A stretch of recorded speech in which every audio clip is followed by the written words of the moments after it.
just to give a little highlight and bring you back up to speed, the goal of this training is to enable sexually addicted men to change their lifestyles using cognitive strategies based on biblical principles. So it's directly addressing the target audience as Christian men that are suffering with or have an addiction, either sexual or to pornography. So I'll cover all 7 steps because I went ahead and did the goal analysis. So step 1 was just identify destructive behavior patterns and admit the need to help. And these kind of break down into just discussing information, reviewing statistics, and then the process is taking that information and applying it to their individual situation. Can you identify? Can the learner identify if pornography has negatively affected their life, his life, and then taking that one step further into admitting the need for help, and then asking God for His help to change, because this is a biblical-based program, and the ultimate goal is heart change, which really comes from God. And anyways, that's the biblical principles I was referring to. So, step 2 is make a personal commitment to stop performing the negative behavior patterns. This went again, I'll go in depth into this process here. It's understand the difference between a contract versus a covenant. The reason I put this in here is because it's important inside of sport group. A covenant is it's essentially a one-sided commitment, while a contract is two-sided, meaning if say the mentor or someone else in the group doesn't perform adequately, the contract is null and void. But this is a covenant. This is your personal commitment, the learner's personal commitment to contend with this issue regardless of what anybody else in their life does. So any addict needs to make that type. The idea is to develop that commitment and then write out and sign the covenant itself. Honestly, this step 2, I don't know if it actually needs to be a whole lesson so much as something that's layered into the course itself. However, I put it there just because it's something that needs to happen. For the sake of brevity, I'm not going to go into that much detail on the rest of the steps. You've seen them and commented on them, but what I'd like to do is, well, just I'll give you the overview. There's step 3, which is formalize the commitment by selecting an accountability partner and agree to abide by the rules of the group. So similar to step 2, this is just a functional process of being in a support group, which these 2 steps aren't necessarily in e-learning. The last steps, so steps 4 through 7, are the kind of the meat and potatoes of the course, which is recognizing the struggle begins in the mind, assimilating biblical principles and concepts, changing old habits and lifestyle choices, and then creating new habits and lifestyle choices. So the kind of the ultimate goal of the whole program. All right, the actual lesson overview here, I went ahead and blew up just the lesson 1 itself so that I could connect objectives directly into each subskill and then the learning strategy into the objective. I went ahead and left this.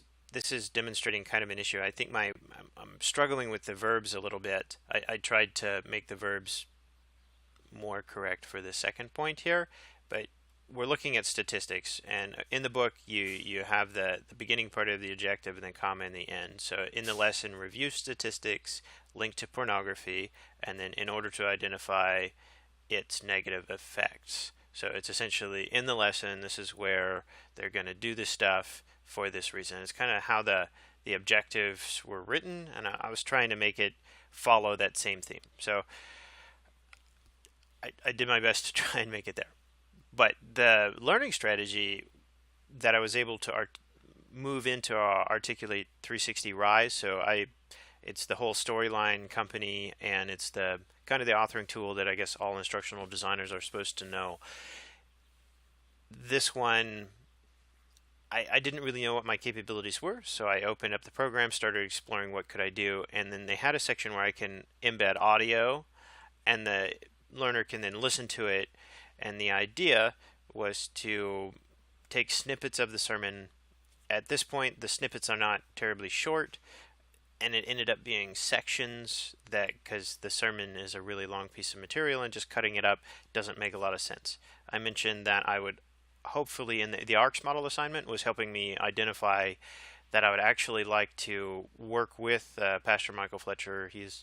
The church is rather large and his time is pretty precious for him, but ideally I know he would like to work on this, and potentially we could make mini videos inside their studio where they make, I think it's called micro learning, so it's like 3 minutes of a video, so you get that visual interaction of him speaking directly to the topic. So then it's no longer these long sections that kind of are vague or outdated. It'll be a very specific short content to that particular lesson, and then I think that'll cause the whole lesson to flow better.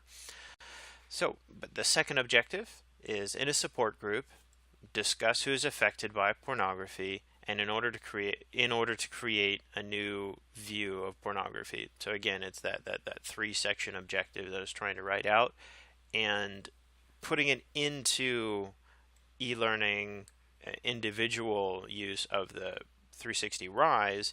I tried to make it just specifically user interactive review to highlight key concepts. So opposed to discussing with a group that doesn't exist in your e-learning course, you're just going through these little interactive blocks to pick up the key points. The next point, in a journal, list out any negative experiences caused by pornography to provide a concrete connection between statistics and individual life experience. So this is encouraging reflective journal activity. I'll cover it when I demo the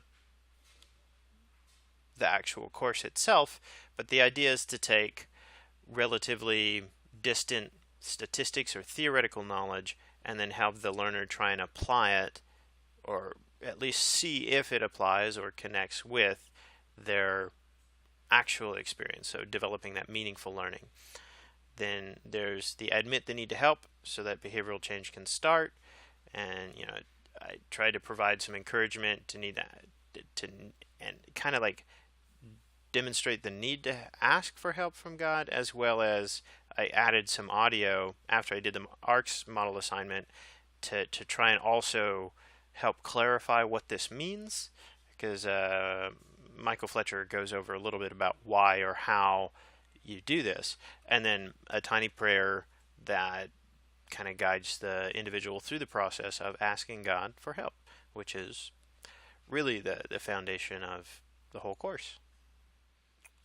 Now we'll jump right into a quick preview of the actual course itself, and if you actually go in and look at it yourself with the preview link that I sent you, you can change it to mobile. The authoring tool, Rise 360, does a great job of moving content into all different types of forms. So nothing I did, it's just a really awesome tool.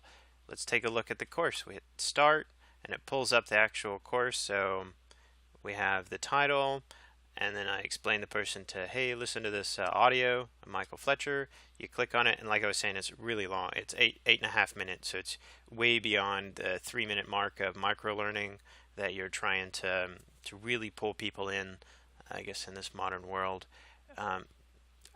It's as short as I could cut it with the audio that I have. I had to search for images they're all inside the content library from Articulate 360, so that's why it's not referenced here specifically, just in case you're wondering. But the image, I was picking out images that specifically fit the theme of what is being said, just to try and follow the tone, and then the individual can hit continue, and then we have the interactive course content opposed to discussion. Spousal abuse and child abuse have been linked to pornography by the Reagan Commission. 38% of girls have been sexually abused either verbally or physically by the age of 18. So these are statistics that Michael Fletcher has brought out, and again, they're rather outdated. This is, I think, done in 2004, so the statistics they didn't get any better in the years after this was made. You can explore that if you want to continue. This is the journaling step. So it says, in your journal, list out any negative effects you have observed that are connected with consuming or creating pornography. So this is just a general statement about do these things exist? Do you think they exist? Then, okay, now that you've made that list, how many of those things on that list are actually in your life? And honestly, I facilitated a group that does these things, and these lists are usually very connected. So for someone struggling with the issue, it shouldn't be that big of an issue. Or ideally, they should be able to connect those dots. And then the question that the individual must ask is, are they going to do something about this? Do you want to be free to choose healthier lifestyle choices, or do you want to stay stuck in the addiction? And it's addiction recovery is about a personal decision, and without that decision, the addict is just going to be stuck in the addiction cycle. Then you can more pictures trying to be along with a theme about freedom, a little bit of encouragement, and then Michael Fletcher's here explaining how heart change occurs. Heart change, how to get it. Listen to the audio. And then that final prayer. So it's a really, really simple lesson plan. I'd started making other stuff, but this is kind of step 4 or lesson 4 is getting in the meat and potatoes. But you could just skip over to the survey. I created a survey to get feedback. I mean, you can fill out the feedback if you want. I don't think anybody else has yet. And I also have the whole, if you want the 4.5 hours of audio to listen to, it's available for free in the Google Drive, which it's totally okay. People want this out there. Hopefully it helps someone. Anyways, hope you enjoyed the show, and I look forward to getting your feedback.